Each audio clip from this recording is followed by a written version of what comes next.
Signori e signori, buonasera. Grazie di essere venuti malgrado il tempaccio. È un piacere ed un onore presentare questa ultima puntata del nostro ciclo di concerti di inizio estate. Un saluto di ringraziamento va dato a Don Carlo Maccari, il parroco di Col San Martino, dell'arciprestale di Col San Martino, che ci ha messo a disposizione questo tempio della musica, oltre che tempio di religione. Ricordo che questo ciclo è dedicato ai miei genitori, è dedicato a mio padre, che è stato primo vicepresidente della Proloco, ma è dedicato anche a tutti gli altri suoi amici che non ci sono più, che hanno lavorato moltissimo per rendere Col San Martino il paese number one, dico io, ma effettivamente è un numero uno. Il campanile, per esempio, è secondo solo al campanile di San Marco. È una volontà popolare ben precisa. Quando si arriva svetta questa Madonna altissima. La radio cerca di fare, Radio Veneto 1 cerca di fare il suo umilissimo lavoro di promuovere la cultura. Le nostre sono manifestazioni di didattica musicale a scopo educativo, cioè vogliamo portare la cultura in mezzo alla gente, e ci danno una mano in questo grandissimi musicisti che hanno ben accettato di fare la loro parte per darci la possibilità di toccare con mano che cosa sia l'eccelsa cultura. Ecco il senso del laboratorio permanente per la riscoperta della scuola veneta, la prima scuola mai esistita al mondo, e dobbiamo avere questa percezione, questo orgoglio. Questa sera abbiamo due protagonisti eccelsi, davvero eccelsi. Giuseppe Barutti, violoncellista tra i più talentuosi e raffinati interpreti italiani, debutta ad 11 anni vincendo il primo premio al concorso di violoncello Vittorio Veneto, si è diplomato con il massimo dei voti e la lode al Conservatorio Benedetto Marcello di Venezia sotto la guida di Adriano Vendramelli. Ha svolto un'intensa attività cameristica a fianco di musicisti quali Salvatore Accardo, Bruno Canino, Rocco Filippini e Bruno Giuranna, a livello internazionale con grandi interpreti del calibro di Bogdanovic, Bogino, Jernikov, Rogov, Meunier. Ha suonato nei festival più prestigiosi del mondo. Per il Gran Teatro La Fenice di Venezia ha inciso l'integrale della musica da camera di Johann Brahms, riscuotendo un considerevole successo di pubblico e di critica. Nel novantenne ha ricoperto il ruolo di primo violoncello nell'orchestra del Gran Teatro della Fenice di Venezia e in seguito anche dell'Orchestra Filarmonica della Scala di Milano. Fondamentali nella sua formazione sono stati gli incontri e l'intimo rapporto artistico avuti con Sergio Celidabanch e con Franco Rossi. Dal 2001 è primo violoncello dei solisti veneti. Con questa formazione ha suonato come solista nelle sale più prestigiose del mondo nell'ambito di rinomati festival musicali: Vienna, New York, Tokyo, Londra, Milano, Madrid, Boston, Salisburgo. Da quando sono nati collabora anche con i solisti di Radio Veneto 1. Massimo Scattolin, dopo alcuni incontri con il maestro Andrea Segovia, si è perfezionato con il maestro Alirio Diaz, che ha definito quella di Massimo Scattolin una squisita arte chitarristica e musicale.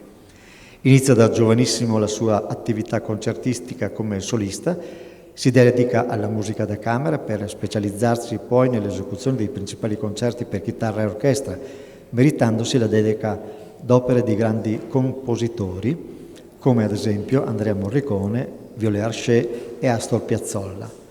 Massimo Scattolin si è così imposto brillantemente al pubblico di gran parte del mondo, unanimemente definito dalla critica uno dei migliori esecutori della chitarra. Collaboratore di prestigiosi reti televisive europee, ha lavorato intensamente anche nel teatro con grandi attori come Cucciolla, Pagliai, Gassman. Membro di commissioni in prestigiosi concorsi nazionali e internazionali, è docente in vari corsi di perfezionamento in Italia e all'estero ed è il primo chitarrista italiano titolare della cattedra di master al Mozarteum di Salisburgo. Ha inciso più di 50 CD come solista, con orchestra e come camerista. e da qualche anno si cimenta nella composizione. Suona una chitarra Lattice Bressed costruita dal maestro Enzo Guido, equipaggiata con corde Dogal maestrali. Volevo solo aggiungere una parola, abbiamo un ospite speciale questa sera, l'architetto Ernestra Vergani, che con Don Tarcisio, che chi era presente 2 settimane fa, è il parroco che ha dato via a questa manifestazione. L'architetto Vergani è chi ha salvato le opere murarie che state vedendo. Alla sua classe, diciamo, alla sua competenza, dobbiamo la restituzione di questo tempio esattamente com'era. Penso meriti un applauso.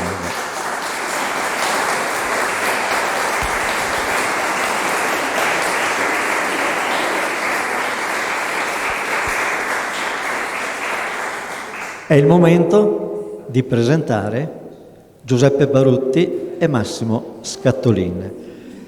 Avviso che il maestro Barutti quest'oggi ha avuto una giornataccia con la febbre e il programma potrebbe avere delle variazioni, sono imprevisti che possono succedere. Eccoli arrivare.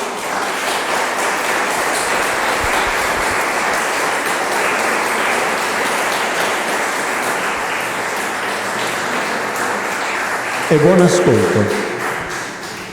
Passo il microfono, come abbiamo fatto l'altra volta, al maestro Barutti e al maestro Scattolin, che illustreranno brano per brano il loro operato. Buon ascolto. Buonasera e grazie di essere venuti, nonostante questo tempo un po' terribile. Del resto è estate e quindi, anche come scriveva Vivaldi sulle stagioni, tempo impetuoso d'estate. Allora, il primo brano che andiamo a eseguire questa sera è una specie di tanda. Chi di voi balla il tango sa cos'è una tanda, cioè una tanda è un set di danze in cui all'interno di una milonga i ballerini ballano, cioè non solo tango, ma in mezzo mettono anche qualche valzer.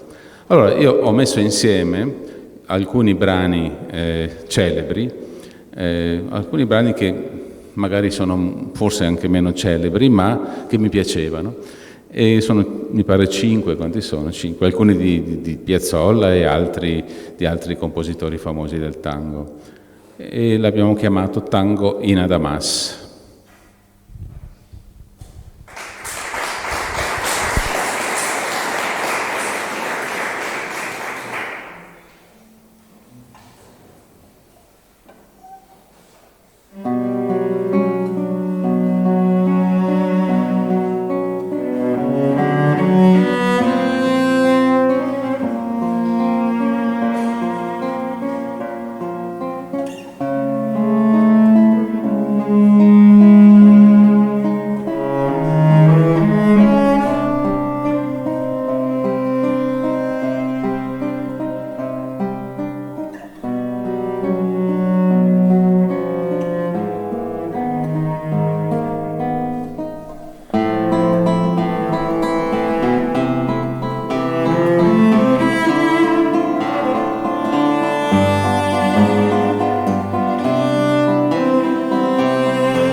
Adesso il brano più, come dire, più rappresentativo del concerto, il brano più importante, adesso andiamo da fare, che è la sonata per arpeggione di Schubert. Questa sonata è veramente un capolavoro. L'arpeggione era uno strumento simile alla chitarra, solo che si suonava con l'arco e aveva 6 corde. Tradizionalmente non si suona più l'arpeggione, ma si suona con il violoncello questa sonata, ma il violoncello ha 2 corde di meno, quindi questo è un problema, naturalmente per lui soprattutto, perché diventa molto più complesso. E tutti i più grandi violoncellisti del mondo si sono cimentati sull'arpeggione perché è un capolavoro assoluto, diviso in 3 movimenti: allegro moderato, adagio ed allegretto.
Siamo arrivati all'ultimo brano, che non è breve comunque, è anche questo un brano di circa 12 minuti, un quarto d'ora.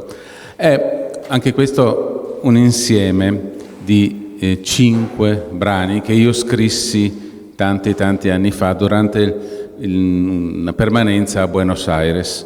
È una specie di dedica alla musica di Astor Piazzolla, che Astor Piazzolla, voi sapete, ha reinventato un po' il tango, introducendo molto questo 3-3-2, soprattutto questo e allora, io non sapendo che titolo dare a questa composizione, ho dato 3-3-2, che è appunto la base di questo tempo.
chiesto prima a Beppe se aveva ancora forza, nonostante la febbre, di fare un pezzo fuori programma, e mi ha detto di sì.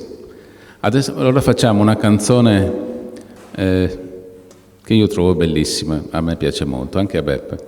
Si chiama La rosa e il salice di Carlos Guastavino.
In effetti avevano annunciato una variazione di programma,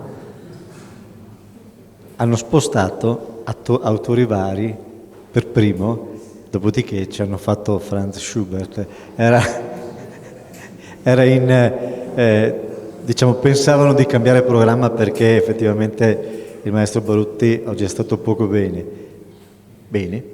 Una modifica che ha reso ineccepibile la loro prestazione questa sera.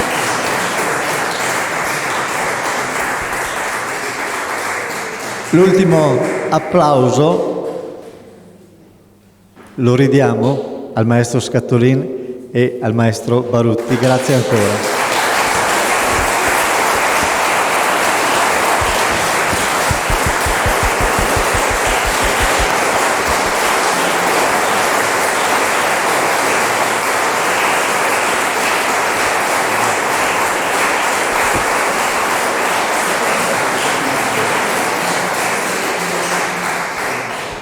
E un ultimo saluto ai miei cari, ai quali ho dedicato questo concerto. Grazie a voi tutti e al prossimo anno.